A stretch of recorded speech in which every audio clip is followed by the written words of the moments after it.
रूह उस जमीन पर गिरे हुए विक्की की तरफ देखते हुए मन ही मन खुद से कहती है, मैंने पहले ही इसे बोला था पर शायद इसे मेरी बात समझ में नहीं आई।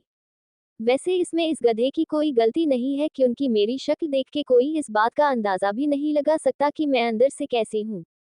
अभी तक जो भी था फैमिली के आगे, वो तो मेरा वो रूप है जो सिर्फ और सिर्फ मेरी फैमिली ही देख सकती है।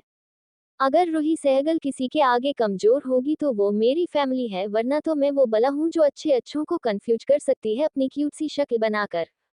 मैं बचपन से ही अकेली रही हूँ और स्कूल, कॉलेज में मैंने बहुत कुछ फेस किया जिसने मुझे इतना स्ट्रांग तो बनाया ही है कि मैं अपने लिए स्टैंड ले पाऊँ, बट अफसोस कि अगर उस चीज इट्स सीक्रेट से जुड़ा कुछ भी मेरे आगे आ जाए तो मैं खुद को कंट्रोल नहीं कर पाती और मुझे अटैक्स आने लगते हैं। जब मैं उस नर्क प्रो के चाचा का घर में होती थी, पता नहीं क्यों मेरी सारी ताकत जैसे किसी गट्ट में चली जाती थी और मैं बहुत कमजोर पड़ जाती थी, इसलिए मैं उन लोगों के आगे खुद को कभी प्रोटेक्ट ही नहीं कर पाई। मैं बचपन से ही फैमिली के लिए, उनके प्यार के लिए तरसी आई हूँ और आज जब मुझे ये सब मिला तो मैं उसे फिर से खोना नहीं चाहती। घर में सब मुझे बहुत ज्यादा प्यार करते हैं और अरु के लिए तो मैं किसी 2 साल की छोटी बच्ची से कम नहीं हूँ। वो मुझे बहुत बहुत ज्यादा पैम्पर करते हैं और उनके आगे तो मैं भी बिल्कुल बच्ची बन जाती हूँ। मुझे इस चीज के लिए अगर कोई पागल कहे तो भी चलेगा, पर मुझे उनका प्यार चाहिए और मुझे अच्छा लगता है मेरे फैमिली और अरु के आगे पूरी तरह से एक बच्ची बनने में। शायद मेरी बात उस इंसान को बहुत अच्छे से समझेगी जिसे कभी प्यार ना मिला हो। Thank you Baba ji for giving me my family and specially Aru. अगर उनका प्यार पाने के लिए मुझे हमेशा ऐसे छोटा बेबी बन के रहना पड़े तो मुझे वो भी मंजूर है। और रही बात मेरे स्ट्रांग बनने की, तो अरु या फिर मेरे फैमिली के आगे मुझे ये स्ट्रांग बनने की या फिर कोई दिखावा करने की कोई जरूरत नहीं है, क्योंकि मुझे पता है कि मेरे लिए वो लोग किसी भी हद तक जा सकते हैं। इतना कि मेरे लिए वो किसी की जान लेने के लिए भी एक बार नहीं सोचेंगे। मैं बहुत बहुत प्यार करती हूँ उनसे बाबा जी, प्लीज अब कभी भी मुझे उन सबसे और अरु से दूर मत करना, वरना मैं सच में मर जाऊंगी। रूह अपनी दुनिया से बाहर आती है और उस विक्की की तरफ देख उसे अपनी शैतानी स्माइल देते हुए कहती है, कहा था ना मैंने कि मुझसे दूर रहना। उम्मीद है कि उसके बाद तुम मेरे पास आने की कोशिश नहीं करोगे। अगर फिर भी मेरी बात नहीं सुनी तो only God can save you from real monster अरु। इतना कहकर रूह फिर से अपनी बुक ओपन करती है जैसे कि वहां कुछ भी ना हुआ हो। तभी एक लड़की रूह के बेंच के पास आकर खड़ी होती है और रूह उसे देखती है। तभी वो लड़की एक प्यारी और जेन्युइन स्माइल के साथ रूह से पूछती है, can I seat beside you. रूह पहले तो गौर से उसकी तरफ देखती है और फिर अपना सिर हिलाती है। तभी वो लड़की रूह के बाजू में बैठते हुए अपना एक हाथ रूह की तरफ बढ़ाती है और उससे कहती है, hello myself Meera Singhania. Ruh Meera के हाथ से अपना हाथ मिलाते हुए अपनी प्यारी सी मुस्कान के साथ उससे कहती है, hi Meera, I am Roohi Sehgal, you can call me Rooh too. तभी मीरा रूह से कहती है, okay I will call you Rooh from now. You know you are so cool. Rooh मतलब क्या चीज हो यार तुम, इतनी क्यूट दिखती हो, पर अभी अभी यहाँ पर तुमने जो कमाल किया है ना, वो देखकर कोई ये नहीं सोच सकता कि it's you babes. If you are comfortable with me so can we become friends. देखो मैं कोई फोर्स नहीं करूंगी तुम्हें, इट्स यूर चॉइस। मीरा की बात सुनते ही रूह की आंखें चमकने लगती है, क्योंकि ये रूह के बचपन से लेकर के आज तक की सबसे पहली लड़की है जिसने खुद सामने से रूह को फ्रेंडशिप के लिए पूछा था। और रूह भी मीरा की बात सुनते ही बहुत खुश हो जाती है और उससे कहती है, हाँ मुझे करनी है तुमसे friendship. Yes Baba ji, now I will also have my friend like everyone. Ruh की बात सुनते ही मीरा हंसते हुए रूह से कहती है, you are really so cute like a small baby. अच्छा तुम्हारी एज क्या है, क्योंकि you look so small to study in college and they are to first year. Ruh अपनी पलकें झपकाते हुए मीरा से कहती है, मैं 17 की हूँ और मैं बहुत इंटेलिजेंट हूँ, तो इसीलिए मेरी टीचर ने मुझे 2 क्लास आगे प्रमोट किया था। रही मेरे छोटे दिखने की बात, तो मैं ऐसे ही हूँ, अभी क्या करे। हाँ, रूह अपनी क्यूट सी शक्ल बनाती है कि तभी वो कमीना विक्की अपने 2 फ्रेंड्स के साथ रूह के बेंच की तरफ आता है और मीरा की तरफ देख उससे कहता है, ओए मिस मीरा, उठो यहाँ से, मुझे इस लड़की को सबक सिखाना है। इसकी हिम्मत कैसे हुई मुझे विक्की राठौड़ को पुश करने की। इससे पहले कि रूह उस विक्की से कुछ कहे, मीरा रूह का हाथ पकड़ती है और उसे अपनी आंखों से कुछ इशारा करती है, जिसकी वजह से रूह चुप हो जाती है। और तभी मीरा अपनी जगह पर कुछ इस तरह से खड़ी होती है कि रूह की छोटी सी बॉडी पूरी तरह से मीरा के पीछे छिप जाती है। मीरा विक्की और उसके दोस्तों की तरफ देख उससे गुस्से में अपनी आवाज ऊंची करते हुए कहती है, विक्की तुम्हारे पास सच में दिमाग नहीं है ना, और क्यों पड़े हो इसके पीछे। अरे वेट, कहीं उस चलती फिरती मेकअप की दुकान निया से तुम्हारा मन तो नहीं भर गया। अगर हाँ तो जाओ और जाके कोई ऐसी लड़की ढूंढो जो तुम्हारे लेवल की हो। शी रूह इज इनोसेंट और बच्ची है वो तो गलती से भी, मैं एक बार फिर से बोल रही हूँ कि गलती से भी इस पर अपनी गंदी नजर डालने की कोशिश की ना तो मैं तुम्हारी आंखें नोचकर उन्हें तुम्हारे हाथ में दे दूंगी। तुम सबको पता है कि इतनी हिम्मत मुझ में है और मैं किसी को भी ऐसी कोरी धमकियां नहीं देती, तो तुम्हारी और तुम्हारे इन चमचों के लिए यही अच्छा होगा कि जितना हो सके उतना इससे क्रोध दूर रहो। मीरा की वार्निंग सुनने के बाद भी शायद उन तीनों के दिमाग में बात नहीं घुसती और विक्की रो की तरफ देखता है जो मीरा के पीछे से उसे घूर रही होती है। रो को ऐसे देख वो मीरा की तरफ देख उससे भड़कते हुए कहता है, तुम्हें मेरे साथ जो करना हो वो कर लेना, पर आज मैं इस बिद्दी को तो नहीं छोड़ूंगा। देखो मैं तुम्हें प्यार से समझा रहा हूँ कि मेरे आगे से हट जाओ, क्योंकि मेरी तुम्हारे साथ कोई दुश्मनी नहीं है। विक्की की बात सुनने के बाद भी मीरा रूह के आगे से नहीं हटती, जिसकी वजह से विक्की का दिमाग सच में बहुत खराब हो जाता है और वो अपने दोनों दोस्तों की तरफ देख उनसे कहता है, ये ऐसे नहीं मानेगी, पकड़ो इसे। इससे पहले कि विक्की के दोनों फ्रेंड्स मीरा को हाथ लगाते रो दूसरी तरफ से विक्की के आगे आकर खड़ी होती है और उसके दोनों फ्रेंड्स से कहती है, डेयर यू टच हर, तुम्हारे हाथ तोड़ के रख दूंगी मैं, याद रखना। रो की बात सुनकर विक्की हंसने लगता है और हंसते हुए पूरी क्लास से कहता है, देखा गाइज ये पिद्दी क्या कह रही है। तभी वो रो की तरफ बढ़ते हुए उससे कहता है, अच्छा तो तुम मेरे और मेरे फ्रेंड्स के हाथ तोड़ दोगी, बट उसके लिए पहले तुम्हें अपने आप को मुझसे बचाना होगा।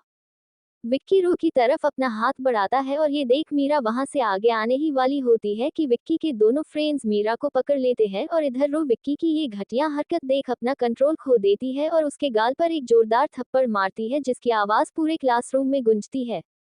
ये देखने के बाद सभी स्टूडेंट्स के होश उड़ जाते हैं, तो वही मीरा भी रो के लिए काफी घबरा जाती है, क्योंकि मीरा और बाकी स्टूडेंट्स को पता है कि विक्की कितना घटिया और आवारा लड़का है जो लड़कियों को अपनी हवस पूरी करने के लिए यूज करता है। पर आज पहली बार किसी ने उस पर रो ने उसे थप्पड़ मारा है जो वो कभी भी बर्दाश्त नहीं करेगा।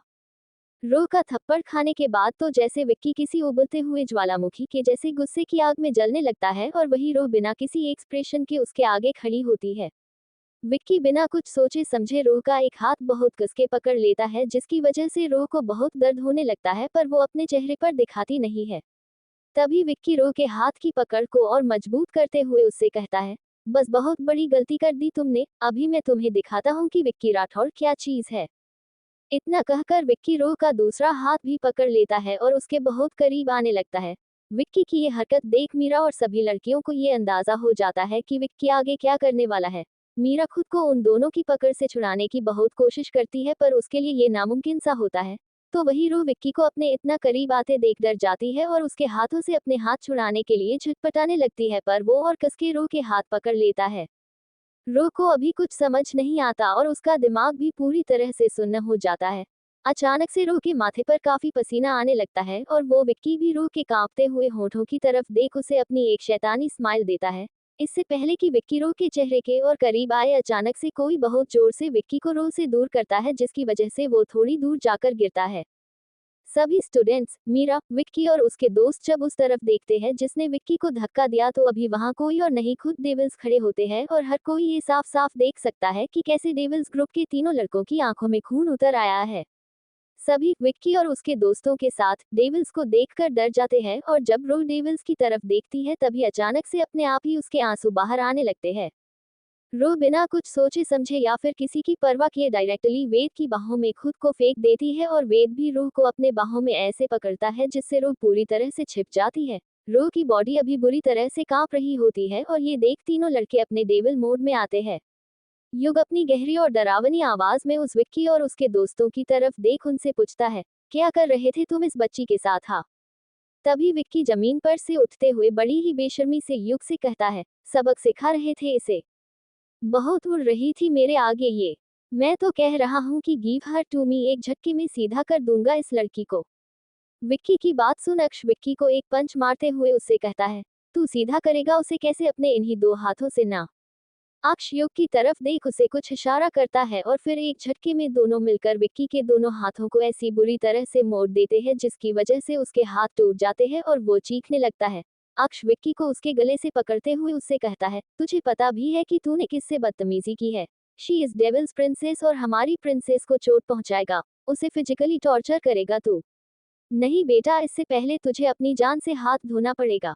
युग की बातें सुन सबकी आंखें बड़ी हो जाती है और तभी वहां पर कॉलेज के बाकी स्टूडेंट्स, सभी प्रोफेसर, प्रिंसिपल और पंखू भी आ जाती है। वैसे तो सभी डेविल्स से बेहद डरते हैं, पर आगे का नजारा देखते हुए कॉलेज का प्रिंसिपल थोड़ी हिम्मत इकट्ठा करता है और वेद की तरफ देखते हुए उससे पूछता है, वेदांत, ये यहाँ पर क्या हो रहा है और ये लड़की रूह कौन है? रूह को वेद की बाहों में देख पंखू डर जाती है, तो वही अक्ष प्रिंसिपल की तरफ देख उन्हें बताता है, आस्क दिस फू किंग बॉय विक्की सर, ये उस छोटी सी बच्ची के साथ क्या और कैसी हरकतें कर रहा था? He was molesting her physically क्योंकि उस लड़की ने इस घटिया लड़के को उसकी सही जगह दिखा दी। अक्ष की बात सुनने के बाद तो जैसे पंखू के पैरों तले की जमीन ही खिसक जाती है और उसकी आंखों से आंसू बहने लगते हैं। तभी प्रिंसिपल अक्ष से कहता है, I know it's not small matter but you guys can't hit him like this. इससे पहले कि प्रिंसिपल अपनी बात को पूरी करता, वेद भड़कते हुए अपनी ऊंची आवाज में प्रिंसिपल से कहता है, it means you are trying to say कि we should sit and watch until he will do something more bad. इतनी सी बात आपको समझ में नहीं आती कि किसी भी लड़की को और स्पेशली अंडरएज लड़की को फिजिकली मोलेस्ट करना कितना बड़ा क्राइम है? उस चीज का उस बच्ची पर क्या असर होगा इसका थोड़ा सा अंदाजा भी है आपको? वेद प्रिंसिपल से बात कर ही रहा होता है कि तभी वेद को कुछ महसूस होता है जिसकी वजह से वो अंदर से बहुत घबरा जाता है। वेद को रूह की सांसें महसूस होती है जो अभी बहुत ही ज्यादा धीमी चल रही होती है, और इस चीज को महसूस करते ही वेद रूह को खुद से अलग करता है और देखता है कि रूह को सांस लेने में दिक्कत हो रही है। यहाँ तक कि उसका माथा भी पसीने से पूरी तरह से भीगा हुआ होता है और रूह अपनी आंखें अभी धीरे धीरे बंद कर रही है।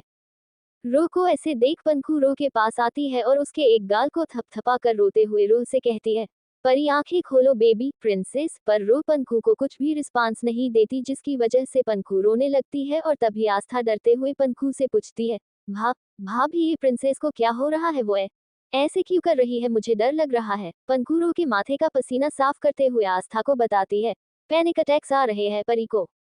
तभी कृति रूह के दोनों हाथों को पकड़ते हुए डेविल्स और पंखू से कहती है, बेबी के दोनों हाथ पूरी तरह से ठंडे पड़ रहे हैं। पंखू भी रूह के हाथ को टच करती है और जब उसे पता चल जाता है कि कृति सच कह रही है, वो डेविल्स की तरफ देख उनसे कहती है, बेबी की तबीयत बिगड़ रही है, हमें इसे अभी के अभी हॉस्पिटल लेकर जाना होगा वरना कुछ भी हो सकता है, प्लीज चलो। वेद रूह को ठीक से अपनी बाहों में पकड़ता है और बाहर की तरफ भागता है। वेद के पीछे पंखू, प्रिंसिपल, मीरा और डेविल्स की तीनों लड़कियां भी भागती है।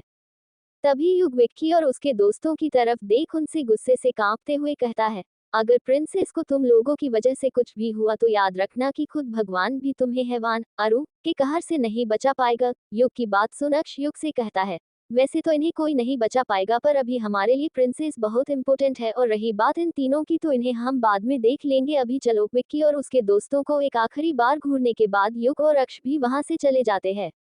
इधर वेद की कार में पंखू और सांझ रूह को होश में लाने की पूरी कोशिश करते हैं, पर वो अपनी आंखें ही नहीं खोलती और उसकी सांसें और धीमी होती जाती है।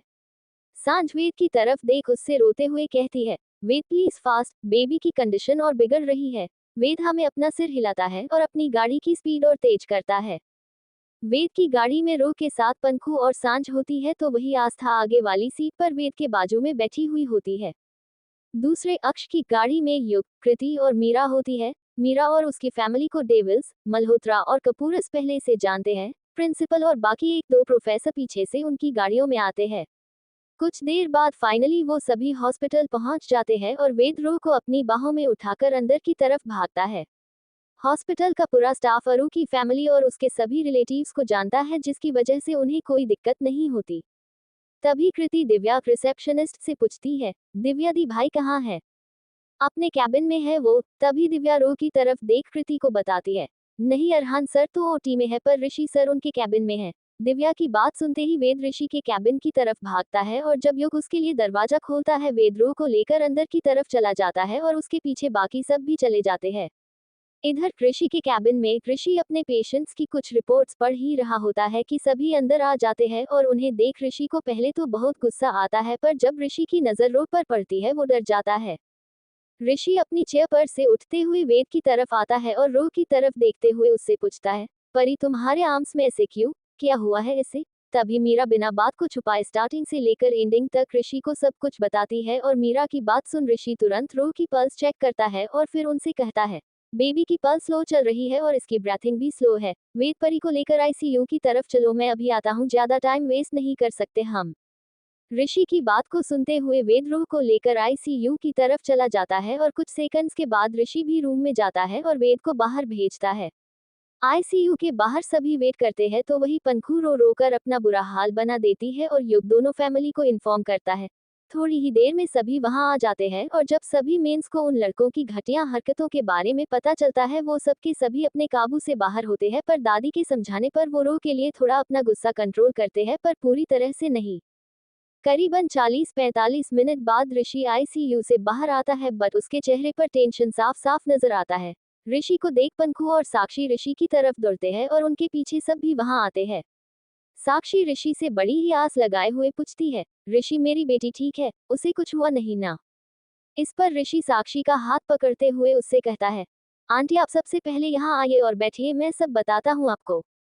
ऋषि साक्षी को आईसीयू के बाहर लगी एक चेयर पर बिठाता है और खुद उसका हाथ पकड़ते हुए उससे और साथ में पूरी फैमिली से कहता है, मैं झूठ नहीं बोलूंगा कि प्रिंसेस ठीक है।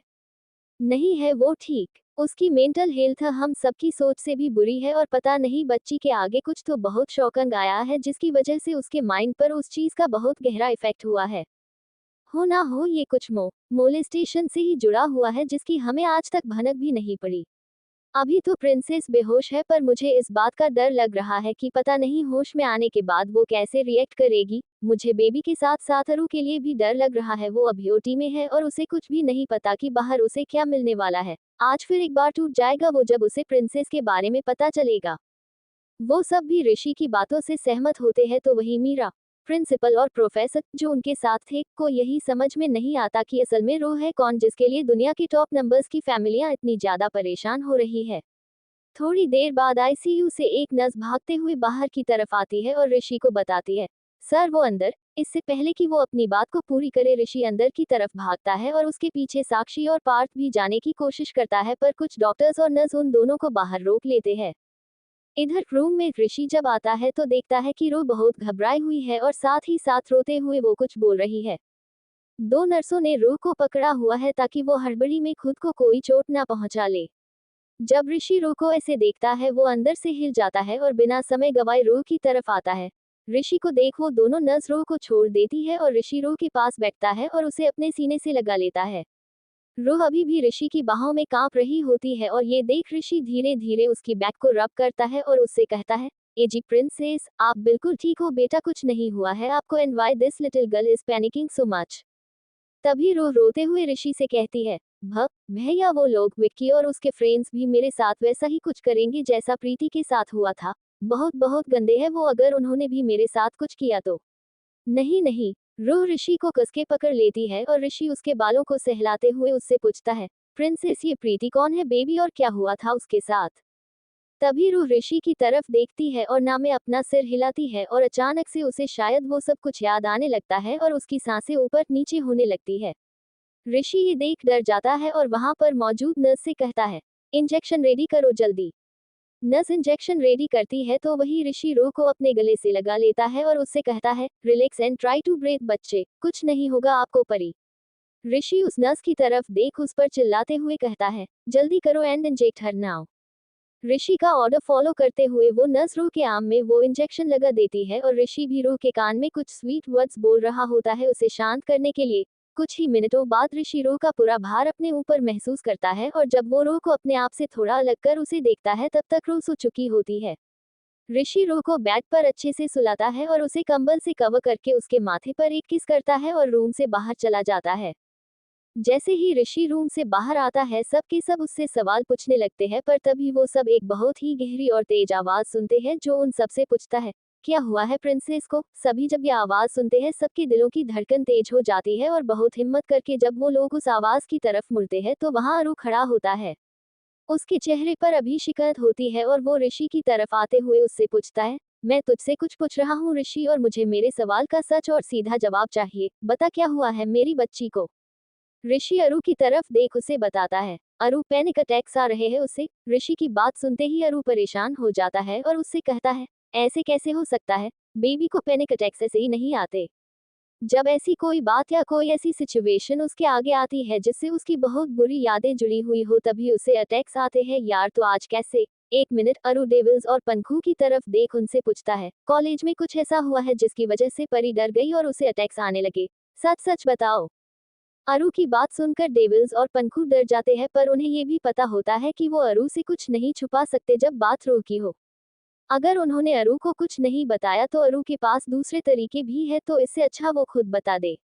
तभी थोड़ी हिम्मत करते हुए अक्षरू से कहता है, वो भाई कॉलेज में। ऐसे ही अक्षरू को सब कुछ साफ साफ बता देता है, और जब अरु को ये बात पता चलती है कि उसके बेबी के साथ किसी ने जबरदस्ती करने की कोशिश की है, ये सुनते ही अरु कस के अपनी मुट्ठी बांध लेता है और फिर गुस्से में बहुत जोर से अपना हाथ मुट्ठी दीवार पर मारता है, जिसकी वजह से अरु के हाथ में हल्की सी चोट लग जाती है।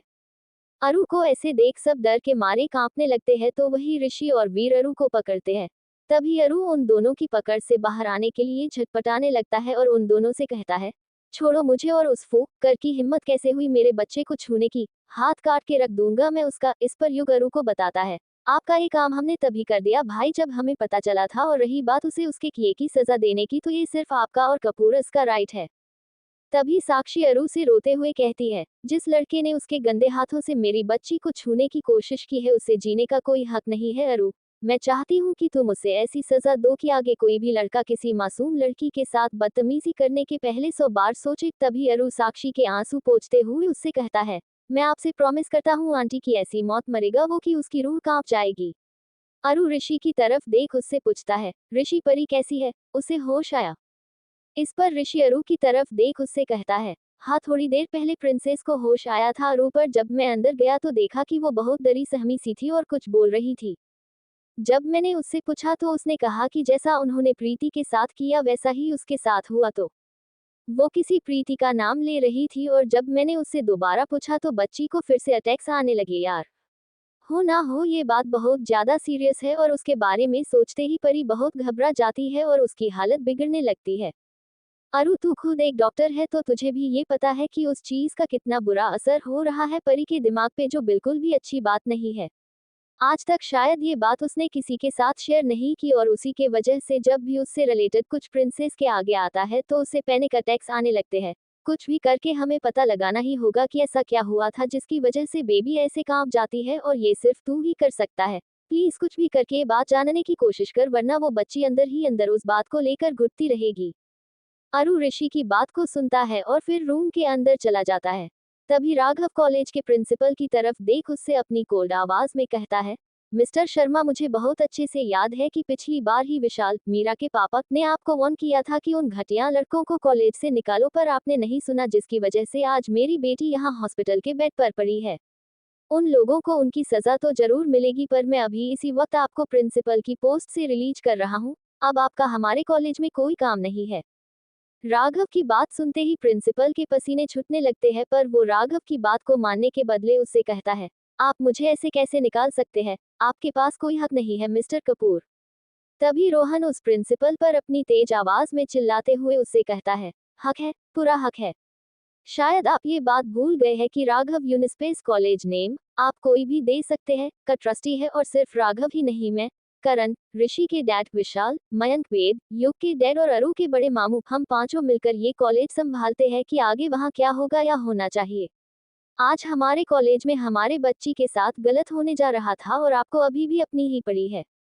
तभी वो अडियल प्रिंसिपल अपनी आवाज को थोड़ा सा ऊंचा करते हुए रोहन से पूछता है, आप दोनों मुझे जिस लड़की के लिए निकाल रहे हो वो है कौन, और लगती क्या है आपकी? पिछले 30 सालों से मैं उस कॉलेज में प्रिंसिपल की पोस्ट पे हूँ, और आज एक लड़की के लिए आप लोग मुझे निकाल रहे हो। है क्या उस मामूली सी लड़की में? उस प्रिंसिपल की बात सुन सबको बहुत गुस्सा आता है, और इससे पहले कि उनमें से कोई उस प्रिंसिपल से कुछ बोले, वो सब पीछे से एक आवाज सुनते हैं जो कहता है, इनफ। उस आवाज को सुनते ही वो सब उस तरफ देखते हैं कि वहाँ कुछ मिडिल एज कपल्स की 4 जोड़ियां खड़ी होती है।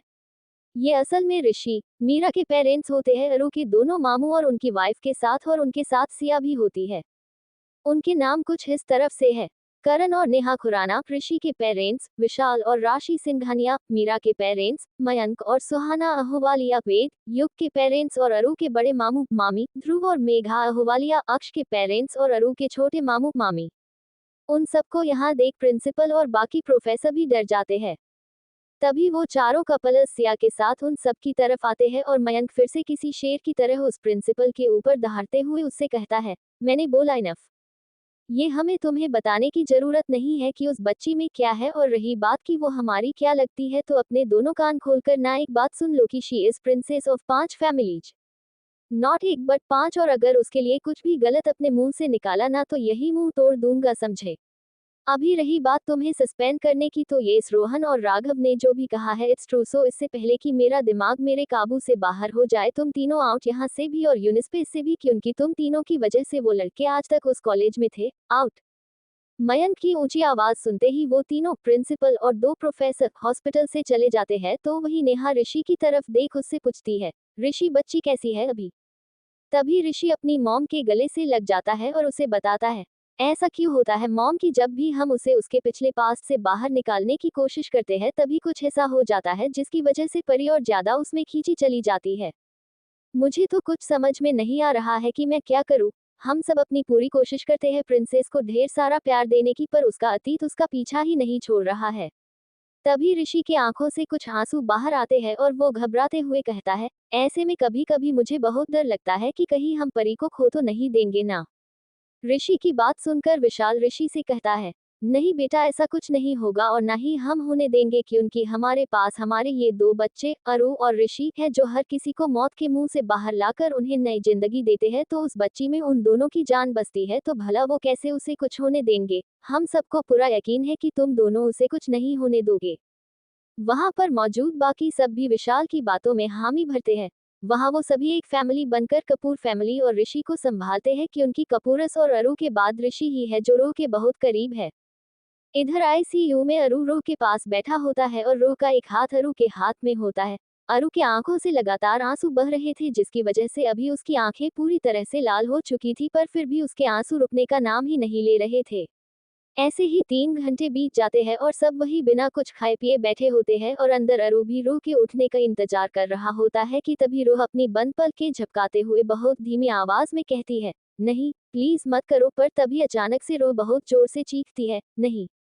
इतना कहकर रूह अपनी नींद से उठती है और अरु जो अपनी गहरी सोच में खोया हुआ होता है वो रूह की चीख सुनते ही होश में आ जाता है और रूह की तरफ देखता है जो अभी डर से कांप रही होती है और उसका चेहरा पूरा पसीने से भीगा हुआ होता है।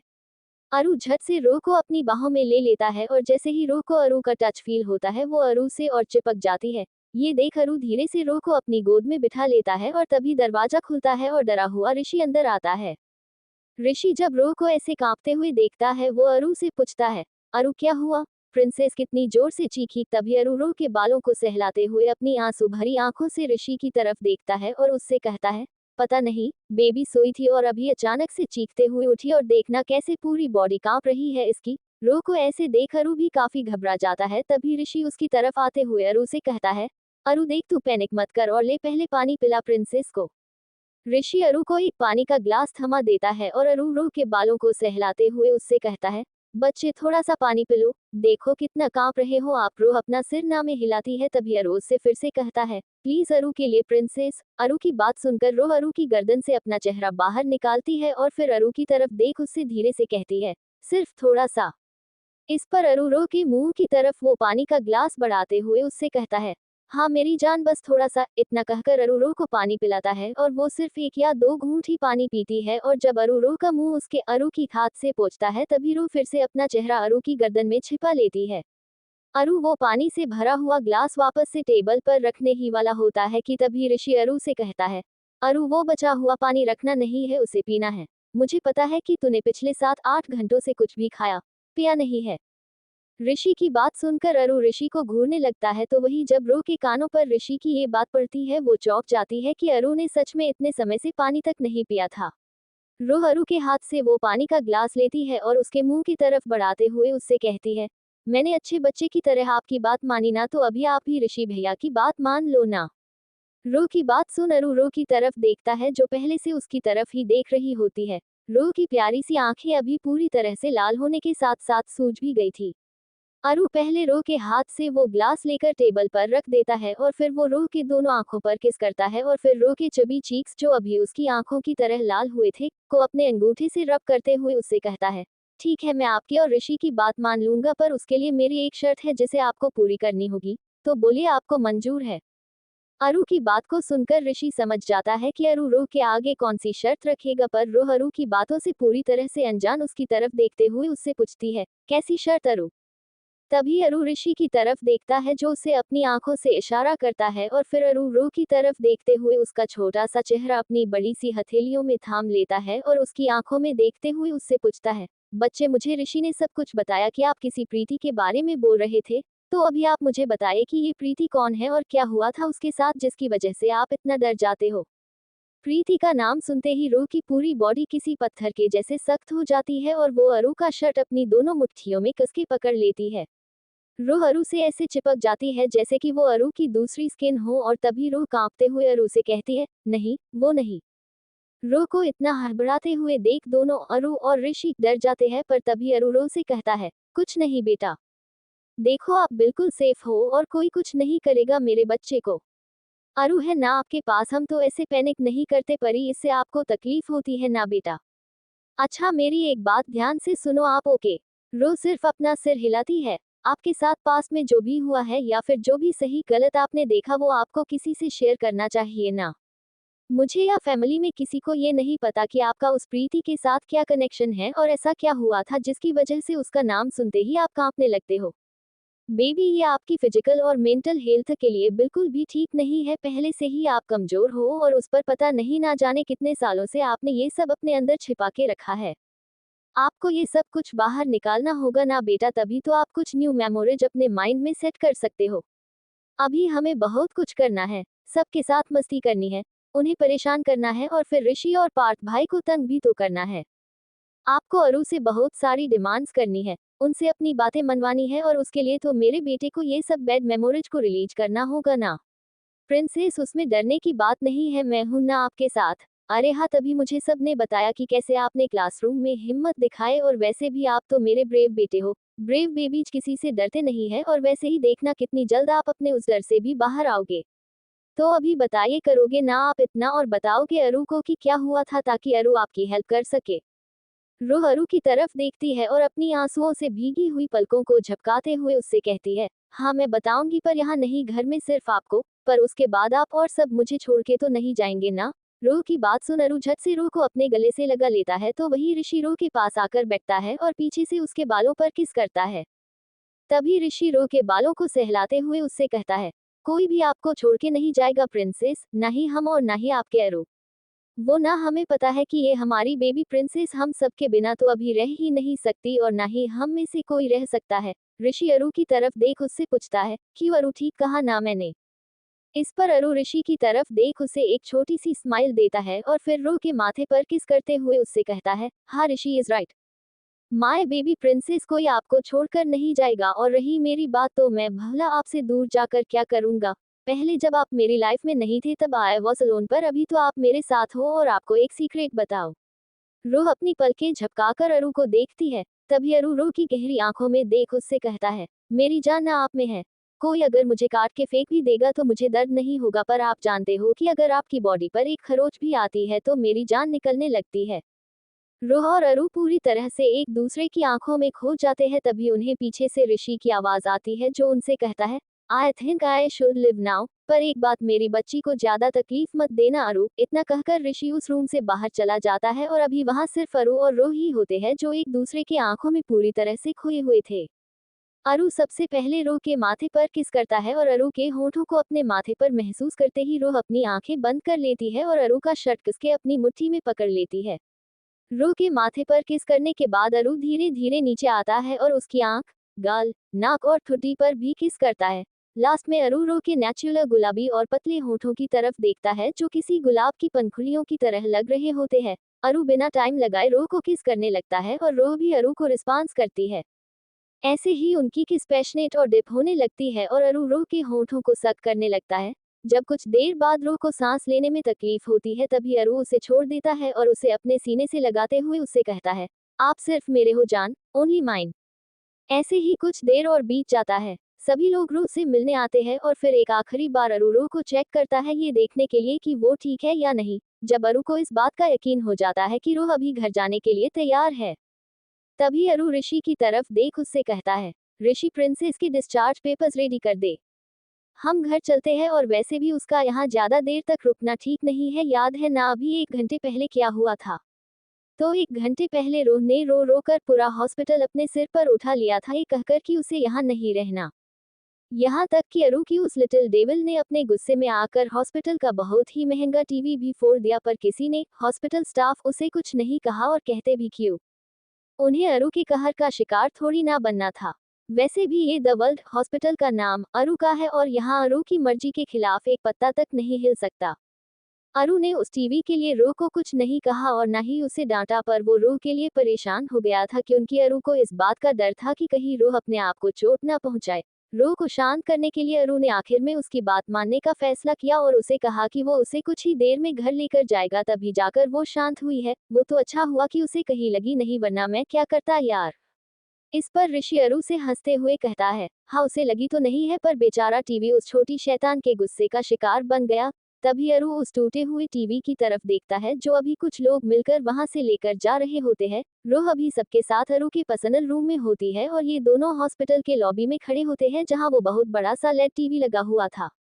अरु ऋषि की तरफ देख उससे कहता है, टीवी का क्या है यार, वो नया लग जाएगा, पर सबसे अच्छी बात यह है कि मेरे बेबी को चोट नहीं लगी और ना ही किसी और को। तभी ऋषि को कुछ याद आता है और हंसते हुए वो अरु की तरफ देख उससे कहता है, तू भी तो यही करता है ना अरु, जब तुझे बहुत गुस्सा आता है तू भी तो चीजों को तोड़ना चालू करता है, और देख परी भी सेम तेरे जैसी ही है। You both are each others mirror copy, I think you both are true soulmates, जो एक दूसरे के लिए ही बने हो।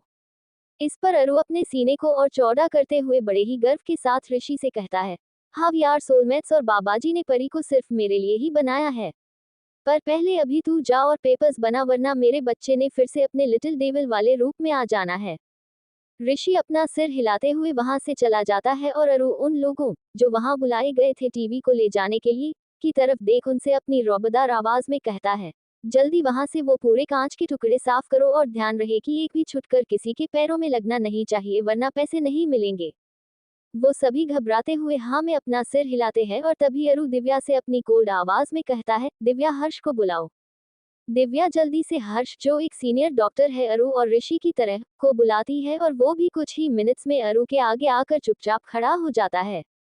तभी अरु हर्ष से अपनी वही प्रोफेशनल आवाज में कहता है, हर्ष यहाँ का टीवी फूट गया है तो अभी नए टीवी का ऑर्डर दे दो और उनसे टीवी डीलर कहना कि मुझे आज ही यहाँ टीवी चाहिए, और हाँ पिछले वाले से थोड़ा बेटर और बड़ा रहे तो अच्छा होगा।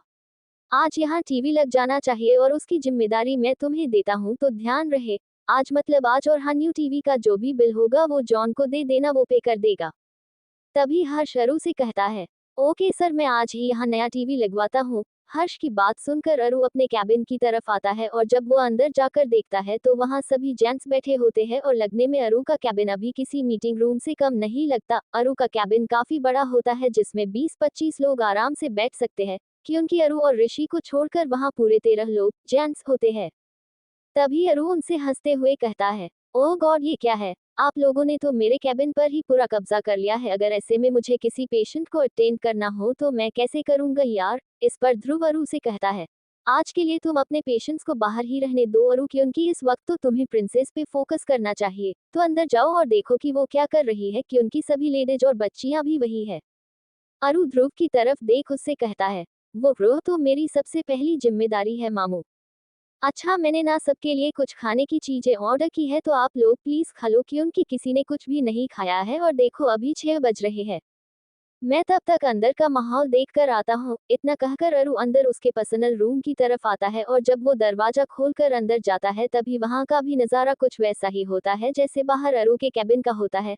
हालांकि ये रूम भी बड़ा होता है, पर रूम को देखकर ऐसे लगता है कि यहाँ कोई कपड़ों का सेल लगा हो जिसके लिए लड़कियों और महिलाओं की इतनी भीड़ बनी है। कुल मिलाकर वहाँ 16 लेडीज होती है। उन सबको देख अरु ऊपर की तरफ देखता है और अपनी रुआसी शक्ल बनाते हुए कहता है, बाबा जी कितनी बड़ी फैमिली है मेरी, अगर गिनने जाऊंगा तो शाम से सुबह हो जानी है, और देखो तो ये लोग कैसे बैठे हैं जैसे यहाँ पर कोई सेल लगा है। पर इट्स ओके, ये मेरी फैमिली है, वरना तो किसी की इतनी हिम्मत नहीं है कि अरहान मल्होत्रा के पर्सनल रूम में बिना उसकी परमिशन के अपना पैर भी रखे। तभी अरु उन सबका ध्यान अपनी तरफ खींचते हुए उनसे पूछता है, अरे what's going on here ladies and what my baby is doing now. इस पर रूह हंसते हुए अरु को बताती है, कुछ नहीं, वो तो मैं इनसे डेविल्स गर्ल्स पूछ रही थी कि ये उन तीनों से कैसे मिले, बस इतने में उनका खाना भी आ जाता है। और तभी अरूरो और बाकी सब की तरफ देख उनसे कहता है, चलिए आप सभी कुछ खा लीजिए और मैं अपने इस छोटे शैतान को भी खिला देता हूँ। मुझे पता है कि अब तक तो मेरे बच्चे के छोटे से टमी को चूहों ने अपने रेस का मैदान बना दिया होगा। अरू की बात मान सभी खाना खाने लगते हैं और अरू रो को भी खिला देता है और साथ साथ वो खुद भी खाता है। खाना खाने के बाद अरू रो से कहता है, एक बार आपके डिस्चार्ज पेपर्स पर मैं साइन कर दूं, फिर आप घर चलोगे और आपको याद है कि आपको घर जाते ही सबसे पहले क्या करना है, राइट बच्चे। अरू की बात सुनते ही अचानक से रो के एक्सप्रेशन चेंज हो जाते हैं और वो अरू की तरफ देख उससे कहती है, अरू मैं आपको ये कल बताओ प्लीज, आज नहीं। रू की बात को सुन अरू कुछ देर के लिए रू की आंखों में देखता है जिसमें अभी काफी कुछ होता है, दर्द, नाकामयाबी, पछतावा और ना जाने बहुत कुछ। एक पल के लिए तो रू की आंखों में देखकर अरू को एक अनजाना सा डर, एक अजीब सी बेचैनी होने लगती है और तभी अरू रू की तरफ देख अपने मन में सोचने लगता है, ये अजीब सी घबराहट क्यों हो रही है मुझे, जैसे कुछ बहुत बुरा होने वाला है, पर क्या मेरा बेबी मेरे पास है और बाकी सब कुछ भी लगभग ठीक ही है, तो फिर ये डर, ये बेचैनी क्यों हो रही है मुझे। बाबा जी कुछ समझ नहीं आ रहा है कि क्या करूं मैं और किसको बताऊं, अगर यहाँ किसी को बताया तो सब परेशान हो जाएंगे, परी के लिए सब पहले से ही वरिड है। हाँ ऋषि, उससे शेयर कर सकता हूँ मैं ये, वही ठीक रहेगा। अरू को ऐसे ब्लैंक देखकर रो अरू के हाथ को पकड़कर धीरे से हिलाती है, जिसकी वजह से अरू अपने ख्यालों की दुनिया में से बाहर आता है और रो की तरफ देखता है। तभी रो फिर से अरू से कहती है, क्या हुआ अरू, आपने मेरे सवाल का जवाब नहीं दिया। मैं आपको कल बता दूं, आई प्रॉमिस कल मैं आपको सच्ची सच्ची बता दूंगी। रो की बात सुनकर अरू रो के माथे पर किस करता है और उससे कहता है, कोई बात नहीं बेटा, आप मुझे कल बता देना, मुझे कोई दिक्कत नहीं है। रो अरू की बात सुन उसके सीने से लग जाती है और उसे थैंक यू कहती है। उन दोनों को ऐसे देख सभी लेडीज दिल से बहुत खुश होती है, पर तभी ऋषि रो के डिस्चार्ज पेपर के साथ अंदर आता है और अरू से कहता है, ये ले अरू परी के डिस्चार्ज पेपर। अरू वो पेपर ऋषि की हाथों से लेता है और एक छोटी सी स्माइल के साथ ऋषि से कहता है, थैंक गॉड यार तू पेपर्स ले आया, अभी मैं जल्दी से इन पर साइन कर दूं और फिर मेरा बच्चा घर जाएगा। अरू ऋषि से पेन लेकर उन पेपर पर साइन कर देता है। तभी ऋषि अरू की तरफ देख उससे कहता है, अरू परी तो सबके साथ घर जाएगी बट वी बोथ कांट। ऋषि की बात सुनते ही सबके सब उसकी तरफ देखने लगते हैं। अरू के चेहरे पर एक सीरियसनेस आ जाती है और रो का चेहरा पीला पड़ जाता है। तभी ऋषि फिर से अरू से कहता है, अरू अभी अभी हॉस्पिटल में एक केस आया है जिसके लिए हम दोनों का यहाँ पर होना बहुत ज्यादा जरूरी है। आई कनो इस वक्त प्रिंसेस को सबसे ज्यादा तेरी जरूरत है, बट यार ट्रस्ट मी, अगर ये मेरे अकेले से हो जाता तो मैं तुझे रोकता नहीं। ऋषि की बात सुन अरू ऋषि से कहता है, ऋषि आई कनो तू ठीक बोल रहा है, पर यार मैं परी को अकेला कैसे छोड़ूं। तभी रो अरू की बात को पूरा होने से पहले अरू का हाथ पकड़ते हुए उससे कहती है, अरू घर में सब होंगे ना मेरे लिए, पर इस वक्त आपकी यहाँ बहुत जरूरत है, प्लीज देखो ये आपकी ड्यूटी है ना लोगों की जान बचाना, तो आप अपनी ड्यूटी पूरी करो और मेरी चिंता मत करो प्लीज। रो की बात सुनकर उन सबको उस पर प्राउड होता है कि वो सबसे पहली प्रायोरिटी अरू के काम को दे रही थी। अरू रो की तरफ देखता है और वो अपना सिर हिलाती है। तभी अरू ऋषि की तरफ देख उससे कहता है, ठीक है आ रहा हूँ मैं, तू तब तक ओटी रेडी करवा और पेशेंट की कुछ टेस्ट भी। इस पर ऋषि अरू की तरफ देख उससे कहता है, तू उसकी टेंशन मत ले, मैंने पहले ही पेशेंट को टेस्ट के लिए भेज दिया है और राहुल दूसरा डॉक्टर है वहाँ। अरू अपना सिर हिलाता है और ऋषि रो की तरफ आकर उसके माथे पर किस करता है और उससे कहता है, आप ध्यान रखना अपना प्रिंसेस, क्योंकि आज आपको जो अटैक्स आए थे वो नॉर्मल नहीं थे। मैं आपसे कल मिलने आऊंगा केएमओ के। रो अपना सिर हिलाती है और तभी अरू भी रो का चेहरा अपने हाथों में लेते हुए उससे कहता है, आपने बिल्कुल भी उस बारे में नहीं सोचना है और खुद को स्ट्रेस तो देना ही नहीं है। अगर आपको बहुत बहुत ज्यादा डर लगे तो आपके पास ये है ना। अरू रो के गले में जो उसकी अरू की सोने की चेन होती है जिसमें वाहेगुरु जी का लॉकेट होता है उसे धीरे से पकड़ता है, बस इनसे प्रार्थना करना ठीक है, डरना नहीं, सब होंगे ना वहाँ। रोहा में अपना सिर हिलाती है और तभी अरू साक्षी और नीति की तरफ देख उनसे कहता है, साक्षी आंटी भाभी प्लीज आज के दिन इसे अकेला मत छोड़ना। तभी साक्षी अरू से कहती है, अरू तुम परेशान मत हो बेटा, हम सब ध्यान रखेंगे। तभी अरू कबर्ड से अपने कपड़े OT uniform navy blue colour का हॉस्पिटल स्क्रब निकालता है और बाथरूम में चला जाता है और ऋषि भी उसके कपड़े चेंज करने के लिए उसके कैबिन में चला जाता है। कुछ मिनट बाद अरू बाथरूम से बाहर आता है और जब रूह उसकी तरफ देखती है तो बस उसे देखती ही रह जाती है, क्योंकि अरू उस यूनिफॉर्म में भी बहुत हॉट एंड हैंडसम लग रहा होता है। अरू रो की तरफ देखता है और फिर उसके पास आकर उसके एक कान में धीरे से कहता है, परी दिस इज बैड मैनर्स बच्चे, आप तो मुझे ऐसे देख रहे हो जैसे मैं कोई मॉडल हूँ। तभी रूह अरु की तरफ देख उससे कहती है, आप बहुत बहुत ज्यादा हैंडसम हो ना, इसीलिए मेरा दिल करता ही नहीं आपके तरफ ना देखने का, तो मैं क्या करूँ। इस पर अरु रूह के गाल पर एक किस करते हुए उससे कहता है, तो आप अपने दिल को अभी के लिए ये बात समझा दीजिए कि अभी मुझे ना देखे पर हाँ, कल जब मैं आपके पास रहूंगा ना, तब आप जितना चाहो उतना मुझे देख सकते हो। उतने में ऋषि रूम में अंदर की तरफ झांकते हुए अरु से कहता है, अरे ओए मेरे रोमियो, अगर तेरा हो गया है तो चले, ओटी में सब हमारा ही वेट कर रहे हैं। अरु हाँ में अपना सिर हिलाता है और रो के माथे पर एक डिप किस करते हुए उससे कहता है, टेक केयर ऑफ योरसेल्फ बेटा, मैं आपसे प्रॉमिस करता हूँ कि जब आप अपनी आंखें खोलोगे ना, तब मैं आपके आगे रहूंगा, ओके। रो सिर्फ उसकी तरफ देखती है और अरु एक बार फिर से उसके माथे पर किस करने के बाद ऋषि के साथ वहां से चला जाता है। इधर रो अरु को रूम से बाहर जाता हुआ देख अपने मन में सोचती है, शायद आज जो भी हुआ है और आगे होगा उसके बाद तो मुझे भी नहीं पता कि मैं आपको किस हालत में मिलूंगी अरु। आज फिर से वो सब कुछ फील करने के बाद तो वो काला और डरावना पास्ट मेरा पीछा नहीं छोड़ेगा। पूरे 9 साल लगे हैं मुझे वो सब कुछ भुलाने में, और देखो मेरी किस्मत, आज फिर एक बार वक्त ने मुझे वही सब याद दिला दिया और मेरे जख्मों को फिर से ताज़ा कर दिया। मैं कैसे भुला दूं उस दिन, उस हादसे को जो मेरी लाइफ का सबसे भयानक सच बन चुका है। मेरे से नहीं होगा ये फिर से, मैं कैसे करूंगी बाबा जी। ये सब कुछ सोचते हुए रूह अंदर से पूरी तरह से टूट रही होती है। उसकी आत्मा चीखने के लिए, रोने के लिए तड़प रही होती है, पर वो अभी इतनी मजबूर होती है कि उसे उसका दिल खुलकर रोना की इजाजत भी नहीं देता।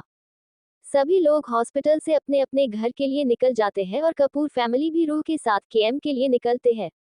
ऐसे ही समय बीतता जाता है, रात गहरी और काली होते जाती है। तभी पार्थ राघव से कहता है, डैड आज बाहर कितनी डार्कनेस है ना, लाइक काली रात। इस पर राघव खिड़की से बाहर की तरफ देखते हुए पार्थ से कहता है, हाँ पार्थ, आज सच में बहुत घना अंधेरा है बाहर और ऊपर से ठंड भी बहुत है, देखा नहीं कैसे कोहरा छाया हुआ था जब हम आ रहे थे, तो इसीलिए बोल रहा हूँ कि don't step out tonight. Parth Raghav की बात से सहमत होते हुए अपना सिर हिलाता है और ऐसे ही और थोड़ा वक्त बीत जाता है। अभी करीबन 10 बजे के आसपास जब सब डिनर करके उनके रूम में जाने ही वाले होते हैं, तभी रूह उन सबको रोकती है और उनसे कहती है, मम्मा पापा भैयू भाभी, मुझे कुछ कहना है आपसे। इस पर राघव रूह का एक गाल पकड़ते हुए उससे कहता है, हाँ प्रिंसेस बोलिए। राघव की बात सुन रूह सबकी नजरों से छिपाकर अपनी एक मुट्ठी बंद करती है और राघव से कहती है, पापा क्या मैं आज की रात अकेले सो सकती हूँ। मुझे पता है कि अरु ने आप सबको मुझे अकेले ना छोड़ने के लिए बोला है, पर प्लीज मुझे आज के लिए अकेले रहना है।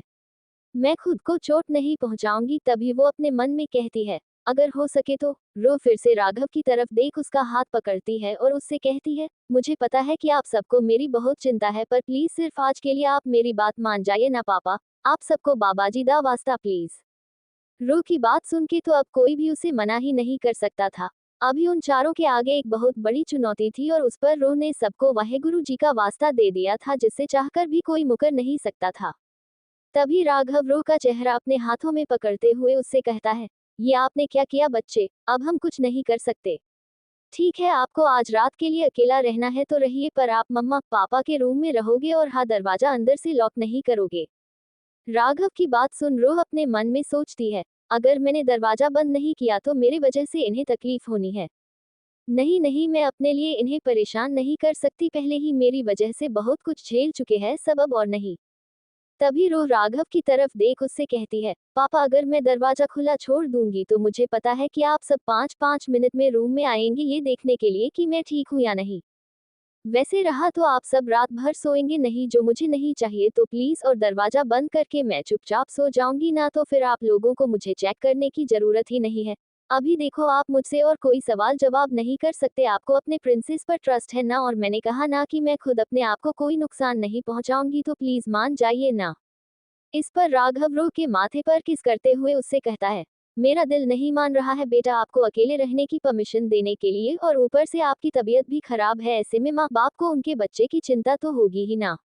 पर अभी हमारे पास भी कोई ऑप्शन नहीं है सिवाय आपकी बात मानने की, तो ठीक है हमें मंजूर है। रो राघव की तरफ देख उसे एक छोटी सी स्माइल देती है, पर तभी साक्षी रो से कहती है, मेरी एक शर्त है, जो आप मानोगे तभी मैं आपको अकेला छोड़ूंगी।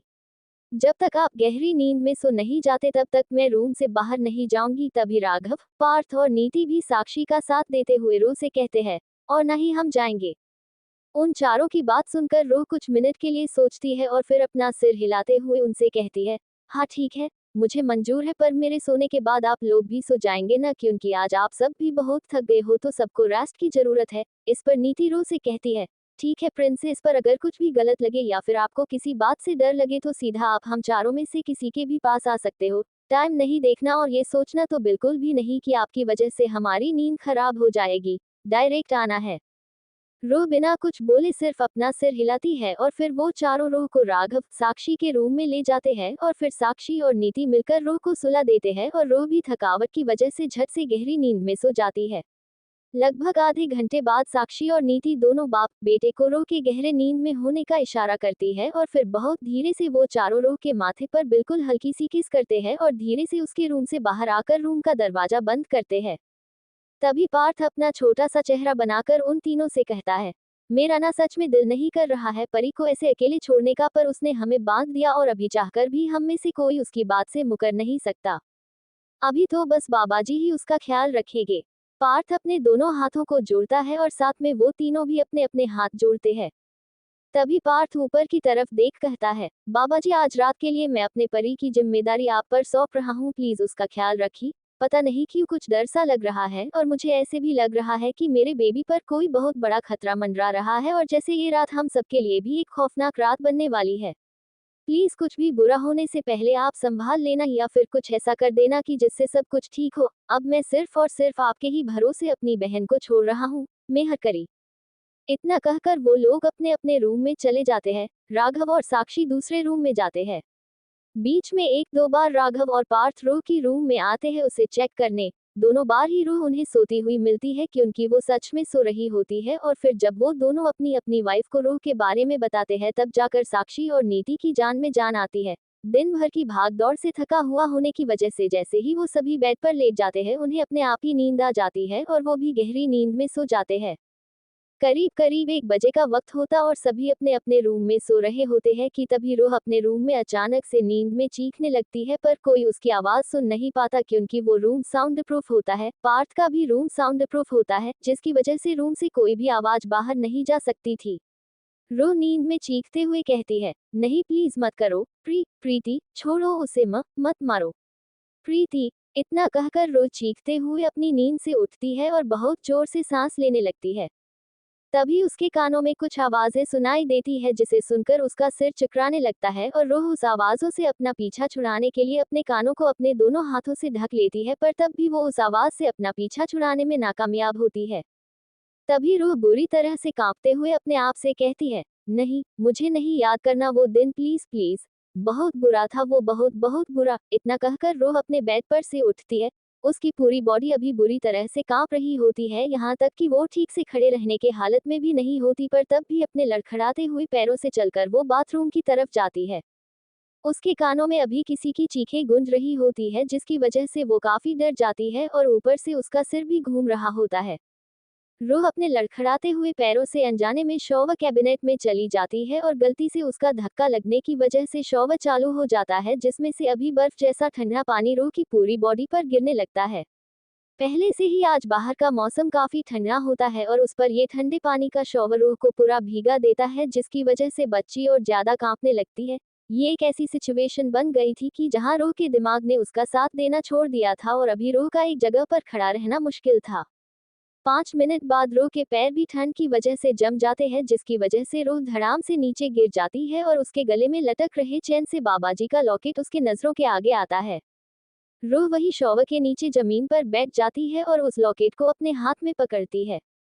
बहुत ज्यादा ठंड की वजह से उसकी पूरी बॉडी जैसे अकड़ सी जाती है और रूह अपने दोनों घुटनों को अपने सीने के पास मोड़कर किसी छोटे से बॉल की तरफ वही सिकुड़ के बैठ जाती है।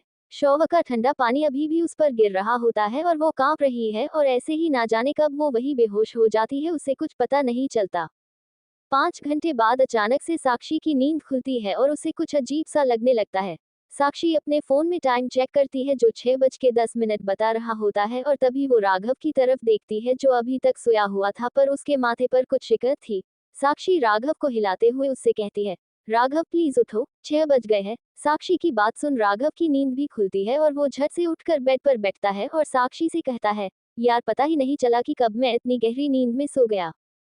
इस पर साक्षी उससे कहती है, इसमें तुम्हारी गलती नहीं है, कल सब थक गए थे तो नींद लग गई, पर अभी चल के पहले बेबी को देखते हैं ना, पता नहीं क्यों पर मुझे बहुत घबराहट हो रही है।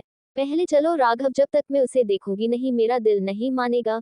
राघव साक्षी की बात मानकर तुरंत बेड पर से उतरता है और दोनों अपनी चप्पलें पहनकर जब रूम से बाहर आते हैं तभी उनको पार्थ और नीति भी दिखते हैं। तभी पार्थ राघव से कहता है, वी आर सॉरी डैड, वो कल पता नहीं कैसे हमारी आंख लग गई थी और हम सो गए। इस पर राघव पार्थ के कंधे पर अपना एक हाथ रखते हुए उससे कहता है, कोई बात नहीं पार्थ, कल हम दोनों भी सो गए थे, पर अभी चलो पहले प्रिंसेस को देखते हैं। इतना कहकर राघव अपने रूम की तरफ बढ़ता है और वो तीनों भी राघव के पीछे आते हैं। जब वो चारों रूम के अंदर आकर बेड पर देखते हैं तभी उन्हें रो बेड पर नहीं दिखती। तभी नीति बाथरूम का दरवाजा खोलकर जब बाथरूम में जाती है तब अपने आगे का दिल दहलाने वाला नजारा देखकर उसकी एक चीख निकल आती है और नीति की चीख सुनकर वो तीनों भी दौड़ते हुए अंदर आते हैं और देखते हैं कि नीति शॉवर कैबिनेट के आगे खड़ी कांप रही होती है। नीति को ऐसे देख वो तीनों डर जाते हैं। उनका रो पर ध्यान नहीं होता क्योंकि वो तीनों थोड़ी दूरी पर खड़े होते हैं जहां से रो नहीं दिखती। तभी वो तीनों नीति के पास आते हैं और पार्थ नीति से पूछता है, नीति व्हाट्स रॉन्ग, तुम चीखी क्यों और प्रिंसेस कहाँ है? तभी नीति अपनी कांपती हुई उंगली से रो की तरफ इशारा करती है और जब वो तीनों रो की तरफ देखते हैं तो उनकी सांसें रुक जाती है। अंदर रो वैसे ही पोजीशन में होती है पर ऊपर से नीचे तक वो पूरी तरह से भीगी हुई होती है, जिसकी वजह से उसके कपड़ों से पानी टपक कर नीचे जमीन पर जमा हुआ था और अभी पानी की टंकी भी पूरी तरह से खाली होने की वजह से शॉवर तो बंद था पर अभी भी पानी की कुछ बूंदें रो के बॉडी पर गिर रही थी। राघव रो की तरफ देख जोर से चिल्लाता है, प्रिंसेस। राघव अंदर रो की तरफ आता है और जब वो रो को हिलाने के लिए रो की एक्सपोज बॉडी को टच करता है उसकी आंखें फटी की फटी रह जाती है और वो डरते हुए उन तीनों से कहता है, इसकी बॉडी तो बर्फ जैसी ठंडी पड़ चुकी है। राघव रो को हिलाता है पर उसके हिलाने से रो पीछे की तरफ गिरती है और उसका सिर पीछे की दीवार से बहुत बुरी तरह से टकराने ही वाला होता है कि राघव तुरंत रो को अपनी तरफ खींच लेता है, जिसकी वजह से रो का सिर राघव के सख्त सीने से टकराता है। राघव रो के एक गाल पर थपथपाते हुए कहता है, परी उठो बच्चे। जब रो राघव को कोई भी रिस्पांस नहीं करती तभी राघव रो की पल्स चेक करता है जो अभी बिल्कुल ना के बराबर चल रही होती है। रो की हॉट बिट्स देखने के लिए राघव रो के सीने के ऊपरी हिस्से पर अपना हाथ रखता है जहां एक इंसान का दिल होता है। राघव को जब ये पता चलता है कि रो के दिल की धड़कन बहुत ज्यादा धीमी है वो घबरा जाता है और रो को अपनी गोद में उठाकर उसे बाहर लाता है और पार्थ की तरफ देख उससे कहता है, पार्थ अरु को फोन करो जल्दी वरना आज सच में हम अपनी बच्ची को खो देंगे। पार्थ हमें अपना सिर हिलाता है और बाहर की तरफ चला जाता है। राघव रो को बेड पर सुलाता है और दोनों साक्षी और नीति की तरफ देख उनसे कहता है, पहले बच्ची के कपड़े चेंज कर दो, गीले कपड़ों की वजह से और ज्यादा हालत खराब हो रही है बेबी की। मैं बाहर हूँ, तुम दोनों जल्दी से चेंज कर दो। इतना कहकर राघव पहले रूम का हीटर चालू करता है और फिर बाहर की तरफ आता है। राघव दौड़ते हुए नीचे किचन में जाता है और गैस चालू करके गैस पर तेल गरम करने के लिए रखता है। सभी सर्वेंट्स इतने सालों बाद राघव को किचन में देख चौंक जाते हैं पर कोई कुछ नहीं बोलता और सिर्फ एक जगह पर सब खड़े होते हैं।